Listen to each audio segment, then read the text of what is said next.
Namaskar, good morning. Today, humanity faces perhaps the trial of its time as COVID-19 grips the world with its deadly embrace. Everywhere, as also in India, the mission is to do whatever it takes to prevent the epidemiological curve from steepening any further. In this kind of an environment, the Reserve Bank of India has been very proactive and has been monitoring the situation very closely. The evolving situation is being monitored very closely, and you would have noticed that from time to time, almost every second day or third day, the Reserve Bank is coming out with certain announcements. Now, in this kind of environment, I thought it was necessary that I speak to a wider audience and convey the resolve of the Reserve Bank of India, our approach and how we are going forward. Today, I propose to make certain announcements, and the statement is a bit long, as I said last time, because I have tried to make it as self-explanatory as possible, and so that there is adequate clarity, and since we are not able to hold a press conference, the meaning and the details are conveyed to the maximum extent possible. So, as I just said, everywhere, as also in India, the mission is to do whatever it takes to prevent the epidemiological curve from steepening any further. Human spirit is ignited by the resolve to overcome the pandemic. It is during our darkest moments that we must focus on the light. As Mahatma Gandhi said in his famous address at Kingsley Hall, London in October 1931, and I quote Mahatma Gandhi, "In the midst of death, life persists. In the midst of untruth, truth persists. In the midst of darkness, light persists." Before I begin, I wish to place on record our gratitude to all the functionaries and personnel in the government, the private sector, banks and other financial institutions who risk their lives on a daily basis by going to work or by working from home to fight the pandemic by keeping essential services fully operational. Our deepest appreciation goes out to doctors, healthcare and medical staff, police and law enforcement agencies who are at the front line. In the RBI, I would like to specially commend and thank our team of 150 officers, staff and service providers who are in quarantine away from their families and are at work 24/7 to keep essential services such as currency in circulation, retail and wholesale payments and settlement systems, reserve management, financial markets, liquidity management, financial regulation and supervision, and a host of other services available so that the nation may survive COVID-19. Banks and financial institutions have risen to the occasion and have ensured normal functioning. Their efforts are praiseworthy. I would like to thank my colleagues in the Reserve Bank of India who set aside personal health concerns and join me in fashioning the array of measures taken by the RBI in the context of COVID-19. I also thank our teams for their intellectual support, analytical work and logistical arrangements. I would first like to highlight or give our assessment of the current economic situation. Since March 27, 2020, when I spoke to you last, the macroeconomic and financial landscape has deteriorated precipitously in some areas, but light still shines through bravely in some others. On April 14, the IMF released its global growth projections, revealing that in 2020, global economy is expected to plunge into the worst recession since the Great Depression, far worse than what had happened during the global financial crisis. The IMF's economic counselor has named it the Great Lockdown, estimating the cumulative loss to global GDP over 2020 and 21 at around $9 trillion US, which is greater than the economies of Japan and Germany combined. Within this downturn, the projections are replete with even sharper declines in output in various countries. India is among the handful of countries that is projected to cling on somewhat tenuously to positive growth at 1.9%. In fact, this is the highest growth rate among the G20 economies as estimated by the IMF. The World Trade Organization sees world merchandise trade contracting by as much as 13 to 32%. I repeat, 13 to 32% in 2020. Global financial markets remain volatile and emerging market economies are grappling with capital flows and volatile exchange rates. Crude oil prices remain in a state of flux despite the agreement on production cuts by OPEC plus countries. For 2021, the IMF projects sizable V-shaped recoveries, close to 9 percentage points for the global GDP. India is expected to post a sharp turnaround and resume its pre-COVID, pre-slowdown trajectory by growing at 7.4% in 2021-22. Over the last 3 weeks, there have been a few data releases on domestic developments, but they are too disjointed to allow a comprehensive assessment of the state of economy. Yet, there are a few slivers of brightness among the encircling gloom. In my statement of March 27, I had referred to continuing resilience of agriculture and allied activities on the back of all-time highs in production of food grains and horticulture, with huge buffer stocks of rice and wheat far in excess of the buffer norms. By April 10, pre-monsoon kharif sowing had begun strongly, with acreage of paddy, which as you know is the principal kharif crop, up by 37% in comparison with the last season, that is in comparison with the kharif of 2019. States such as West Bengal, Telangana, Odisha, Assam, Karnataka and Chhattisgarh are leading in sowing activity despite the lockdown. On April 15, the India Meteorological Department IMD forecast a normal southwest monsoon for 2020 season, with rainfall expected to be 100% of the long period average. These are early developments and they bode well for our rural demand, supported as they are by accelerating fertilizer production, which was noticed up to February 2020. The robust growth of 21.3% in tractor sales up to February 2020 as against a contraction of 0.5% in the corresponding period of the previous year may provide an offset to farm labor shortage on account of the lockdown. In other production sectors, the situation is more somber. On April 9, the index of industrial production for February was released, showing that industrial output accelerated to its highest rate in 7 months. The impact of COVID-19 is not yet captured in these prints. So therefore, there is no reason to get misled by the IIP data which was released up to February, because the impact of COVID-19 comes thereafter. More tellingly, however, the revival in electricity generation, a coincident indicator of demand that had commenced from January 2020, has been halted by a sharp fall in daily demand in the range of 25 to 30% after the lockdown announcement on March 25th. Automobile production and sales, port freight traffic declined sharply in March, as recently released data indicates. The Manufacturing Purchasing Managers Index, that is PMI, for March 2020, which was released on April 2, was the lowest in last 4 months. Notably, suppliers' delivery time lengthened for the first time in 5 months, indicating supply disruptions. The April 6 release showed that services PMI declined into contraction in March 2020, pulled down by a sharp downturn in export business, new domestic orders and employment.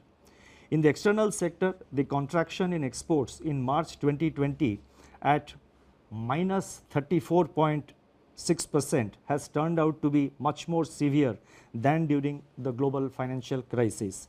However, amidst all this, the level of foreign exchange reserves which we have continue to be robust at US dollar 476.5 billion on April 10th, equivalent to 11.8 months of imports. Turning to the status of banking operations since the nationwide lockdown was imposed by the Government of India, the RBI has taken a number of steps to ensure normal business functioning by the entire banking sector. As a result, payment infrastructure is running seamlessly. Banks have been required to put in place business continuity plans to operate from their disaster recovery sites and or to identify alternate locations for critical operations so that there is no disruption in customer services. Our data show that there was no downtime of internet or mobile banking. On an average, ATM operations stood at 91% of the full capacity. The average availability of business correspondents is over 80%. Regional offices of RBI have supplied fresh currency of rupees 1,20,000 crores from March 1 till April 14th to currency chests across the country to meet increased demand for currency in the wake of COVID-19 pandemic. Banks have indeed risen to the occasion by refilling the ATMs regularly despite several logistical challenges. In my statement of March 27, I had indicated that together with the measures announced on March 27, the RBI's liquidity injection was about 3.2% of GDP since February 2020 MPC meeting. And as you would recall, the February 26, the February MPC meeting, the announcements were made, if I recall correctly, on 6th of February. So from 6th February 2020 till the, till March 27th, including the announcement made on March 27th, RBI had injected injected liquidity of an amount equivalent to 3.2% of our GDP. Since then, that is since March 27th, surplus liquidity in the banking system has increased sharply in the wake of sustained government spending. Systemic liquidity surplus as reflected in net absorptions. I am talking about net absorptions, that is the difference between the taking into account both the reverse repo and the repo. So therefore, the systemic liquidity surplus as reflected in net absorptions under the LAF averaged at about rupees 4.36 lakh crore during the period March 27th to April 14, 2020. As announced on March 27, the RBI undertook 3 auctions of targeted term repo operations, that is TLTRO, injecting cumulatively rupees 75,041 crore to ease liquidity constraints in the banking system and distress financial markets. Another TLTRO auction of rupees 25,000 crore is being conducted today. In response to these auctions, financial conditions, now this is very important, in response to these conditions, financial conditions have eased. I correct myself, in response to these auctions, financial conditions have eased considerably as reflected in the spreads on money and bond market instruments. Moreover, activity in the corporate bond market has picked up appreciably with several corporates making new issuances. There are also some indications that redemption pressures faced by the mutual funds have also somewhat moderated. Against this background, and as I mentioned that we have been constantly monitoring the situation after considerable internal deliberation and after monitoring the evolving situation, and in our effort to see that the financial system is fully functional, the markets are fully functional, we have in RBI decided to announce certain additional measures, and I would now like to elaborate upon them.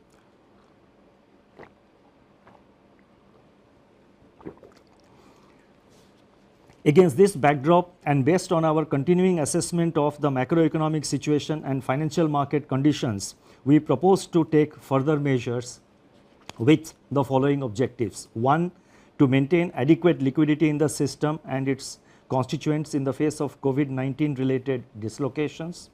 2. Facilitate and incentivize bank credit flows. 3. Ease the financial stress. And 4. Enable the formal functioning of markets. The first set of measures relate to liquidity management. The RBI has moved in a calibrated fashion to ensure conducive financial conditions and normalcy in the functioning of financial markets and institutions. The initial efforts to provide adequate system level liquidity are reflected in sizable net absorptions under the reverse repo operations.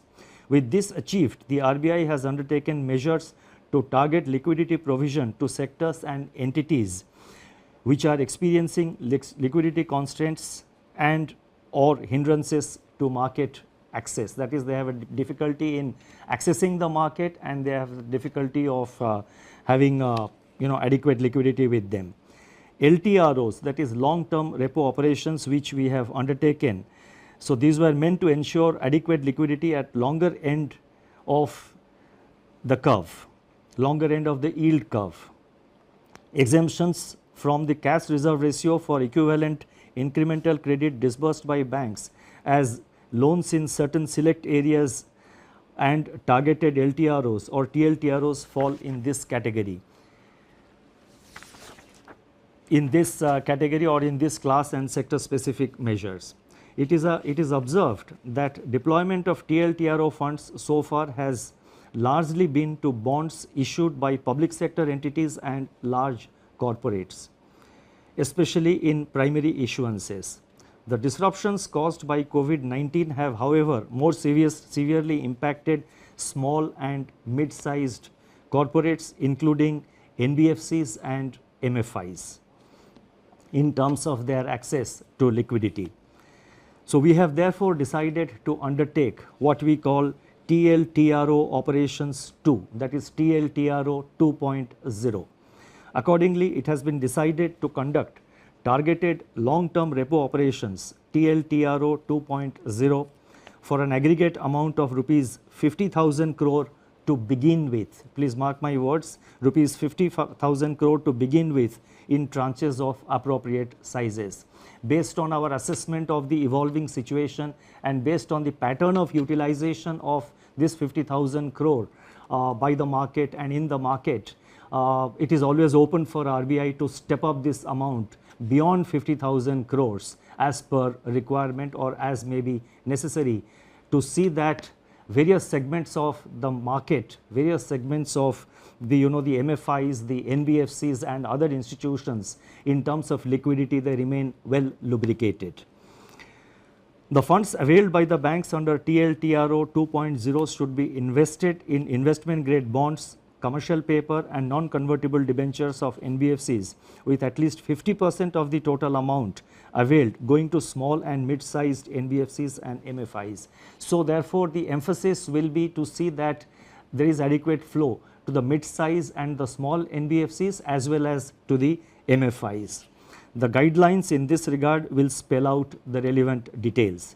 These investments have to be made within 1 month of the availment of liquidity from RBI, as in the case of the earlier TLTRO auctions which have been conducted so far. Investments made by banks under this facility will be classified as held to maturity HTM even in excess of 25% of total investment permitted to be included in HTM portfolio. Exposures under this facility are also not to be reckoned under the large exposure framework and the notification for TLTRO 2.0 auction will be issued today. The next announcement relates to refinancing facilities for all India financial institutions like NABARD, SIDBI and the National Housing Bank. All India financial institutions such as NABARD, SIDBI and National Housing Bank play an important role in meeting the long-term funding requirements of agriculture and the rural sector, small industries, housing finance companies, MFIs and NBFCs. These all India financial institutions normally raise resources from the market through specified instruments which are allowed by the Reserve Bank of India, in addition to of course relying on their own resources. In view of the tightening of financial conditions in the wake of COVID-19 pandemic, these institutions are today facing difficulties in raising resources from the market. Accordingly, it has been decided to provide special refinance facilities for a total amount of rupees 50,000 crores to NABARD, SIDBI and NHB to enable them to meet sectoral credit needs. This will comprise of rupees 25,000 crore to NABARD for refinancing regional rural banks, that is RRBs and cooperative banks and microfinancial institutions. Rupees 15,000 crore will flow to SIDBI for on lending and refinancing, and as you know, SIDBI will be lending this money to by way of providing refinance to scheduled commercial banks as well as to other financial entities, NBFCs, MFIs, etc., who sanction loans to the MSME segment of the economy. And NHB will be allotted rupees 10,000 crore for supporting housing finance companies, HFCs. Now these amounts which I announced, that is totally 50,000 crore, of which 25,000 crore goes to NABARD, 15,000 crore goes to SIDBI, and 10,000 crore goes to NHB. These amounts have been determined and decided in consultation with these institutions. Should there be additional requirement by these institutions, and again depending on and based on the actual utilization of resources provided, funds provided by the liquidity provided by the RBI, if there is a further requirement, the RBI will assess the situation, review it, and take further measures to step up this level of liquidity support. Advances under this facility will be charged at RBI's policy repo rate at the time of availment. So these institutions get it today as per the repo rate, which is 4.4%. So therefore this will enable these institutions to provide the refinance at an affordable rate, at a reasonable rate, when they extend this money to various lending institutions. The next announcement, and this is very important, relates to the LAF, Liquidity Adjustment Facility, and this relates to fixed rate reverse repo rate, that is the reverse repo rate. As I have mentioned earlier, the surplus liquidity in the banking system has risen significantly in the wake of government spending and the various liquidity enhancing measures undertaken by the RBI. On April 15, the amount observed under reverse repo operations was 6.9 lakh crore. Earlier what I had given about the system liquidity, that was net, that is the difference between the repo and the reverse repo. What I am now saying is one way of flow at the end of every day, how much flows from the system into the RBI through the reverse repo window. That has been in the order of on April 15th the RBI absorbed rupees 6.9 lakh crore through the reverse repo window. So that much of surplus was available with the system. Now in order to encourage the banks to deploy these surplus funds in investments and loans in productive sectors of the economy, it has been decided to reduce the fixed rate reverse repo rate under the liquidity adjustment facility by 25 basis points from 4% to 3.75% with immediate effect. So I repeat, the reverse repo rate is being reduced by 25 basis points from 4% to 3.75%. The policy repo rate, however, remains unchanged at 4.4% because that is a matter which is decided by the MPC, and also the marginal standing facility rate and bank rate, they also remain unchanged at 4.65%. The next announcement relates to ways and means advances for states.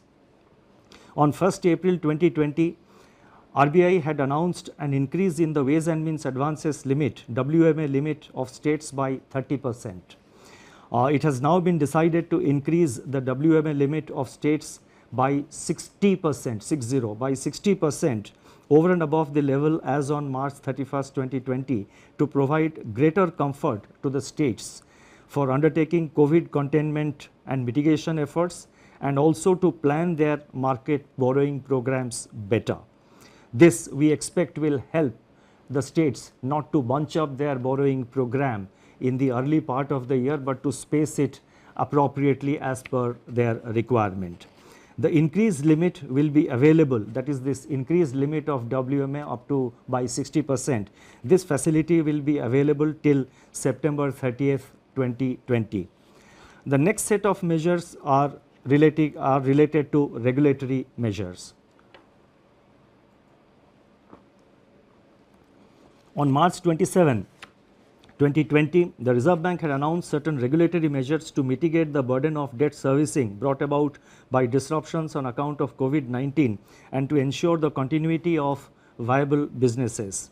Based on a review of rapidly evolving situation and consistent with globally coordinated action committed to by Basel Committee on Banking Supervision to alleviate the impact of COVID-19 on global banking system, additional regulatory measures are being announced today. So whatever regulatory measures we are announcing, they are consistent with the Basel guidelines. The first measure under this category of regulatory measures, they relate to asset classification.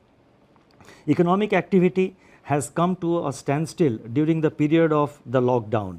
Now, as I go with these announcements, I request your patience, because in the concluding paragraphs, in the concluding 2 or 3 paragraphs, to which I will come very shortly, I have attempted to give some kind of a forward guidance on certain aspects. So, I request your patience. I repeat, economic activity has come to a standstill during the period of the lockdown, with consequential lingering effects which have unambiguously affected the cash flows of households and businesses. On March 27, the Reserve Bank had permitted lending institutions to grant moratorium of 3 months on payment of the current dues falling due between 1st March and May 31st. It is recognized that the onset of COVID-19 has also exacerbated the challenges for such borrowers even to honor their commitments, which have fallen due on or before February 29, 2020 in standard accounts. The Basel Committee on Banking Supervision has taken cognizance of the financial and economic impact of COVID-19 and very recently announced that the payment moratorium periods, public or granted by banks on a voluntary basis relating to COVID-19 outbreak, can be excluded by banks from the number of days past due in respect of NPA recognition. Therefore, it has been decided that in respect of all accounts for which lending institutions decide to grant moratorium or deferment and which were standard as on 1st March 2020, the 90-day NPA norm shall exclude the moratorium period. That is, there would be an asset classification standstill for all such accounts from 1st March to 31st May 2020. NBFCs which are required to comply with Indian accounting standards Ind AS may be guided by the guidelines duly approved by their boards and as per the provisions and as per the advisories of the Institute of Chartered Accountants of India in recognition of impairments. In other words, NBFCs do have the flexibility under the prescribed accounting standards to consider such relief to their borrowers. At the same time, we are cognizant of risk build-up in banks' balance sheets on account of firm-level stress and delays in recoveries. With the objective of ensuring that banks maintain sufficient buffers and remain adequately provisioned to meet future challenges, they will have to maintain a higher provision of 10% on all such accounts under the standstill, spread over 2 quarters, that is March, that is the quarter ending March 2020 and June 2020.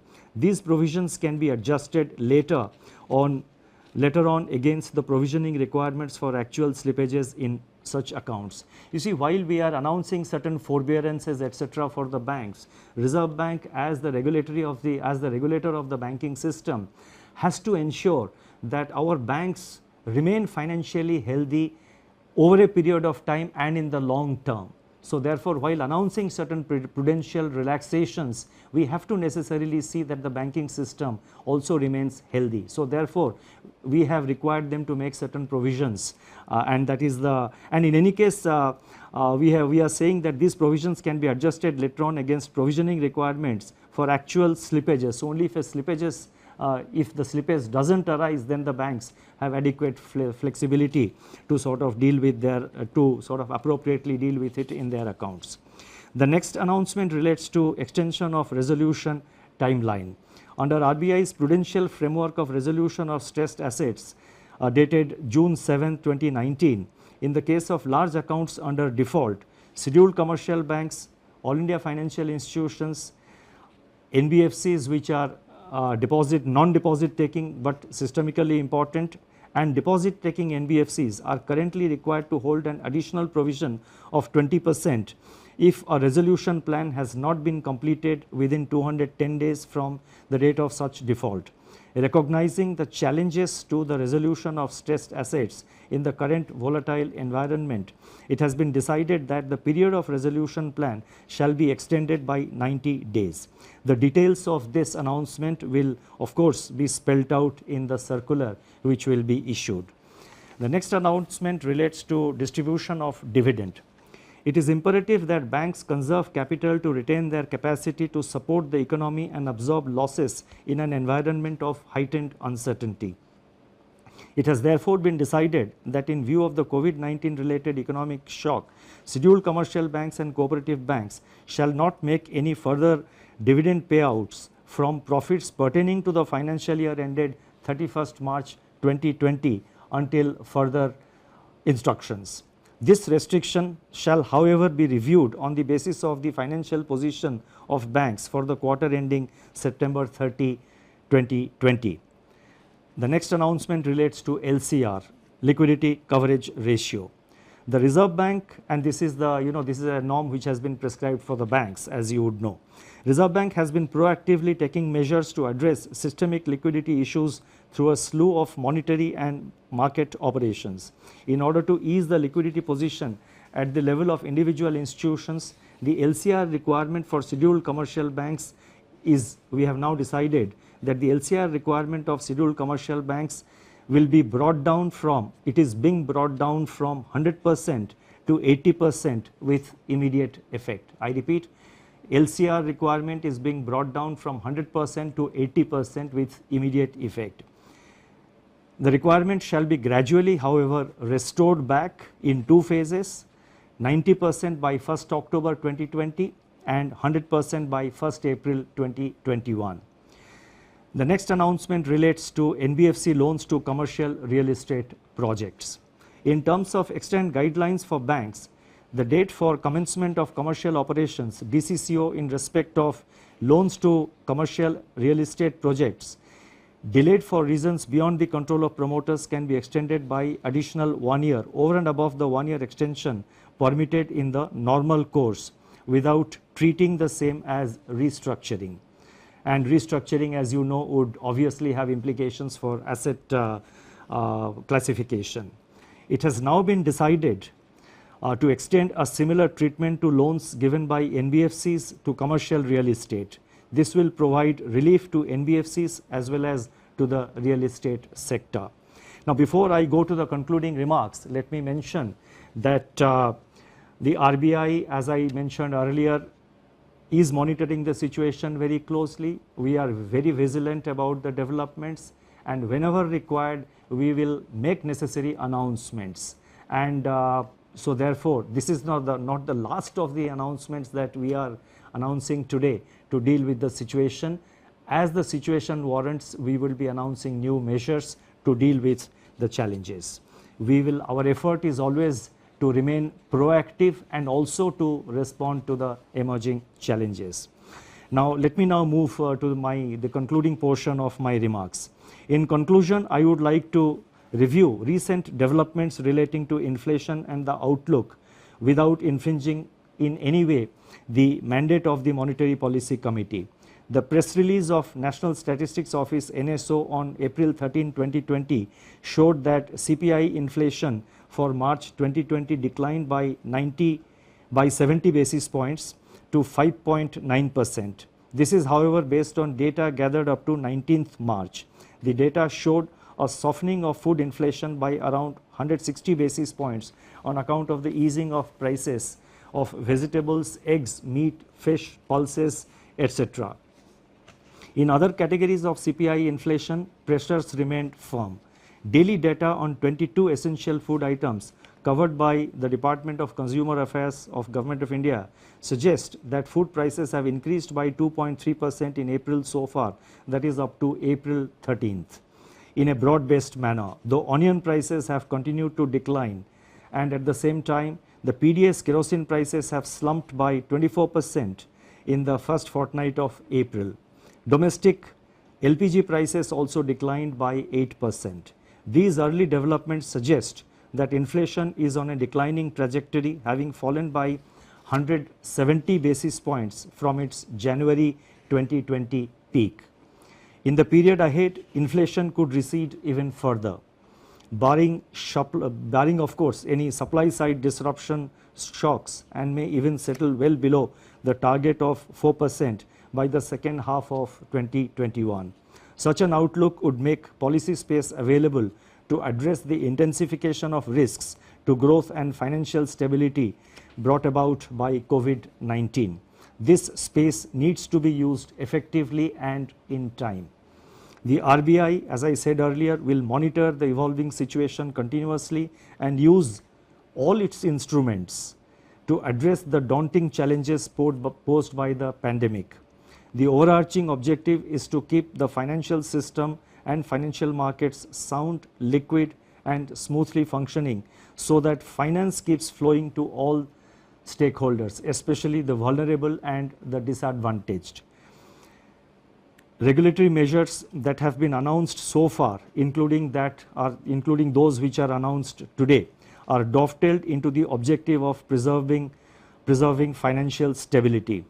Although social distancing separates us, we stand united and resolute. Eventually, we are confident that we shall cure and we shall endure. Thank you very much.